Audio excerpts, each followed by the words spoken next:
12 साल में पहली बार ऐसा हुआ कि मोदी सरकार जिस कानून को लेकर आई, जिस कानून के लिए स्पेशल सेशन तक बुला लिया गया, वो मात्र दूसरे ही दिन 54 वोटों से धड़ाम से गिर गया। खत्म, टाटा, बाय बाय।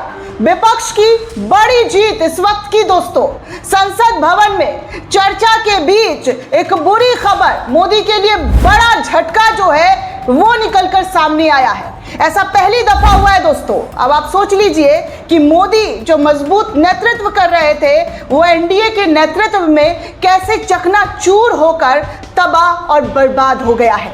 ये कानून विपक्ष साफ तौर पर कह रहा था काला कानून है। विपक्ष ने साफ तौर पर विरोध किया। राहुल, प्रियंका गांधी, अखिलेश यादव ने जमकर मोदी शाह की बखिया भरे सदन के अंदर उतार कर रख दी। इस कानून को लेकर लगातार स्टेटमेंट सामने आया। हमने आपको एपिसोड में बताया कि कैसे राहुल गांधी ने साफ तौर पर कहा कि जिस महिला के नाम पर आप आरक्षण की बात कर रहे हैं, उस महिला के बारे में आप जानते क्या है?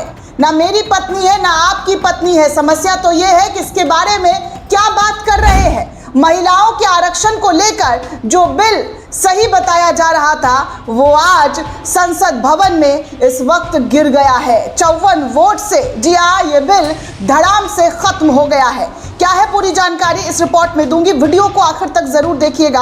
आज का ये दिन मोदी सरकार के लिए काला दिन साबित हुआ दोस्तों।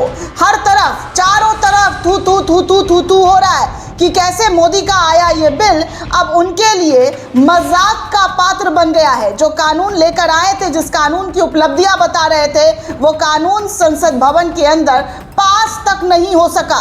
पास, जी हाँ, पारित करवाना था इस कानून को, लेकिन ये कानून जो है पारित ही नहीं हो सका। ये स्थिति भारतीय जनता पार्टी की जो है अब मौजूदा सरकार में नजर आ रही है कि कैसे उनकी तमाम मनोकामना, तमाम कोशिश जो है एक पल में खत्म हो गया है। एक पल में उनकी तमाम जो मंसूबे हैं वो चकनाचूर हो गया है। आपको बता दूं दोस्तों कि कई गोदियां अंकल भी उछल कर महिला आरक्षण बिल का इंतजार किया जा रहा था सज सवर कर, लेकिन आज उनका सजना सवरना सब खत्म, सब एक एक करके धराशाही हो गया है, क्योंकि मोदी का ये बिल अब उनके ही लिए ख़त्म करता हुआ उनकी तमाम नीतियों को नजर आया। दरअसल महिला आरक्षण बिल से जुड़ा संविधान का 131वां संशोधन बिल सरकार लोकसभा में पास नहीं करा पाई।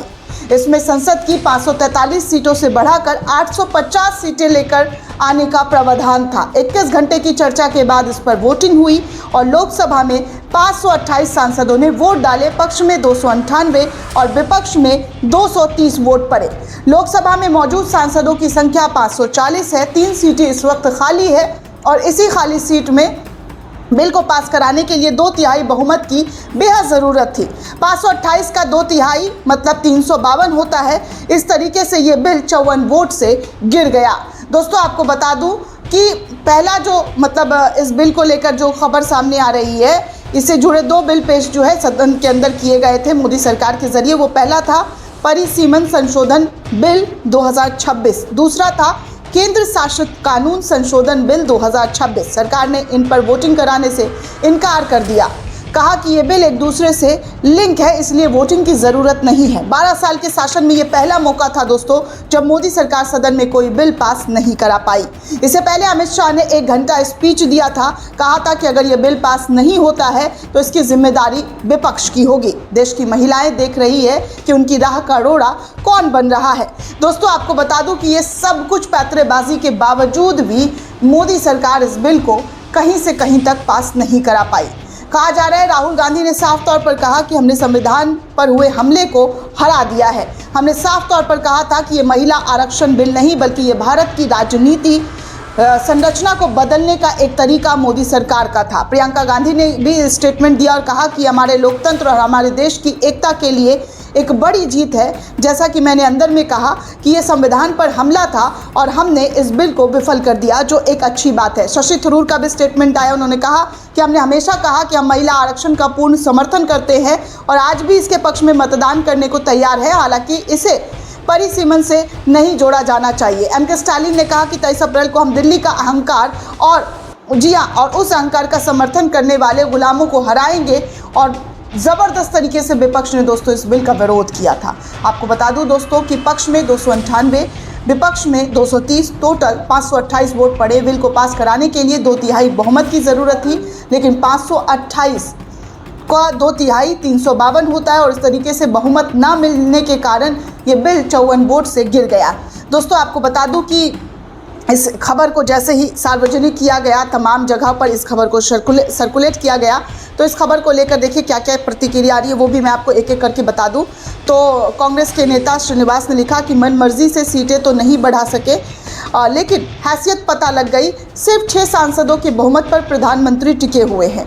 अगर 16 कम हुए तो झोला लेकर निकलना पड़ेगा।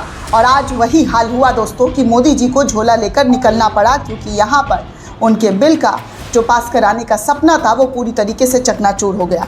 राहुल गांधी का स्टेटमेंट आ रहा है कि ये बिल नहीं था, ये हिंदुस्तान के राजनीतिक और इलेक्टोरल स्ट्रक्चर को बदलने की कोशिश थी, संविधान का आक्रमण था, हमने इसे रोक दिया। मैं प्रधानमंत्री से कहना चाहता हूं कि अगर आप महिला आरक्षण बिल चाहते हैं तो 2023 का महिला आरक्षण विधेयक आज से लागू कर दीजिए। पूरा विपक्ष आपको 100% समर्थन देगा। अगर ऐसा किया गया तो हम महिला बिल को तुरंत लागू करवा देंगे। इस तरीके की बातें राहुल गांधी के जरिए कही गई। आगे इमरान प्रतापगढ़ी ने वीडियो बनाते हुए कहा कि देश की राजनीतिक नक्शे को बदलने की सरकार की साजिश हार गई। देश की संसद में विपक्ष की एकजुटता ने सरकार को बुरी तरीके से पटकनी दी है। वीडियो इमरान प्रतापगढ़ी का यहाँ पर सुन सकते हैं। महिला आरक्षण बिल की आड़ में जो देश के राजनीतिक नक्शे को बदलना चाहती थी, वो बिल जो लेकर के आई थी, उस बिल की सारी साजिशें बेनकाब हो चुकी हैं और सरकार हार चुकी है। 2 दिन देश का समय बर्बाद किया सरकार ने, और उसका सबूत ये है कि जैसे ही भारतीय जनता पार्टी के सांसद बाहर निकले, उनके हाथ में पहले से छपे हुए पोस्टर थे और पहले से तैयार किए गए नारे थे। इससे पता चलता है कि सरकार को पहले से पता था कि हार होगी। दोस्तों आपको बता दूं कि मोदी सरकार को इस अब तक का सबसे बड़ा झटका लोकसभा के अंदर मिला है। नारी शक्ति बिल पूरी तरीके से खारिज हो गया। जो बहुमत मिलना था वो बहुमत नहीं मिला। यहाँ चित्रा त्रिपाठी को देख लीजिए, कितना इंतजार में सज धज कर, साड़ी वाड़ी पहनकर महिला आरक्षण बिल पास होने के लिए बैठी थी, लेकिन आज उनका लेडीज़ पावर जो है वो पूरी तरीके से धराशायी हो गया है। इनकी तस्वीर भी देख सकते हैं कि कैसे कैसे गोदी पत्रकारिता जो है हमारे देश में होती है। अरविंद केजरीवाल का भी स्टेटमेंट आया है। संसद में डेलिमिटेशन बिल फेल हुआ है। मोदी जी के अहंकार की हार हुई है। मोदी सरकार की उल्टी गिनती शुरू हो चुकी है। ये तमाम चीज़ें जो है इस वक्त तमाम नेताओं के ज़रिए, विपक्ष के ज़रिए लिखा जा रहा है, बोला जा रहा है, और साफ तौर पर इस बिल को नकारने के लिए विपक्ष के ज़रिए उत्साह और जश्न मनाया जा रहा है, जो तस्वीरों के माध्यम से आप साफ तौर पर स्क्रीन पर देख सकते हैं कि कैसे विपक्ष की इस वक्त बहुत बड़ी जीत हुई है। दोस्तों ये पूरी रिपोर्ट आपको कैसी लगी हमें कमेंट करके ज़रूर बताइएगा। साथ ही साथ चैनल को ज़्यादा से ज़्यादा लाइक, शेयर और सब्सक्राइब करना बिल्कुल भी ना भूलें। शुक्रिया दोस्तों।